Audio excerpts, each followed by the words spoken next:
কতদিন পর আজকে আবার একটা ব্লগ দিলাম। দিন কি মাস হয়ে গেছে। এই কয়েক মাসের মধ্যে যে গুটি কতক মানুষ আমাকে মেসেজ করে জিজ্ঞেস করেছো যে আমি ব্লগ দিচ্ছি না কেন, কোনো ভিডিও কেন ছাড়ছি না, আমি ঠিক আছি কিনা, আমার শরীর ঠিক আছে কিনা, তাদেরকে সত্যিই মন থেকে থ্যাংক ইউ। তোমাদের জন্যেই আবার ফিরে আসা। আমি একটা চাকরির প্রিপারেশনের জন্য একটু ব্যস্ত হয়ে পড়েছিলাম, তাই সোশ্যাল মিডিয়া সব কিছু থেকে কাট অফ করে নিয়েছিলাম নিজেকে প্রায়।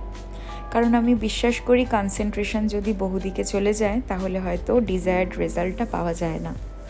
এখন সব কিছু ঠিকঠাকভাবে হয়ে গেছে, আমি নতুন চাকরিতে ভালো মতো একটু সেটও করে গেছি, তাই আবার নিজের এই প্যাশনের দিকে আস্তে আস্তে ফেরা। আজ তো তোমরা দেখলেই আমি 3টে বক্স হাতে করে নিয়ে উঠেছি।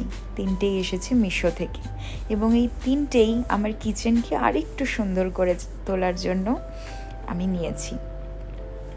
আগে কিচেনের জিনিস কেনার সত্যি এত শখ ছিল না, কিন্তু সংসার জীবন পাল্টে দিচ্ছে আমাকে।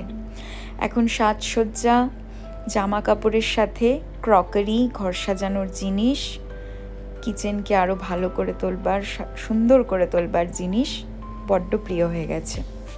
এই অয়েল স্প্রে বটলটার প্রচুর ভালো ভালো রিভিউ দেখেছি আমি, আর সত্যিই কিচেনে খুব দরকারও পড়ে অনেক কিছুর জন্যেই। তারপর আমার সিঙ্ক এরিয়াটা একটু আনঅর্গানাইজড হয়ে থাকে, ওখানটাকে একটু অর্গানাইজড করে ডিশ ওয়াশার জেল ওগুলো ভালোভাবে রাখবো বলে এই র্যাকটা কিনেছি। এটা সেলফ অ্যাডহেসিভ, জানো তো, ড্রিল করতে হয় না। আর তার সাথে আমি আর একটা আবার লোগো মতো কিনেছি, যেটা আমি কিচেনে লাগাবো বলে। এই সব কিছুই নিজের শখের সাথে সাথে একটা জিনিস বোঝায় যে বয়স বাড়ার সাথে সাথে আমাদের টেস্ট, শখ, চয়েস সবটাই বোধহয় বদলাতে থাকে। যাক, অনেক কথা বললাম, তোমরা কেমন আছো জানিও। আর এই সমস্ত জিনিস কিচেনে লাগাবার পর কিচেনটা কেমন লাগছে, কেমন করে লাগাচ্ছি, সবটা তোমাদের সাথে শেয়ার করব।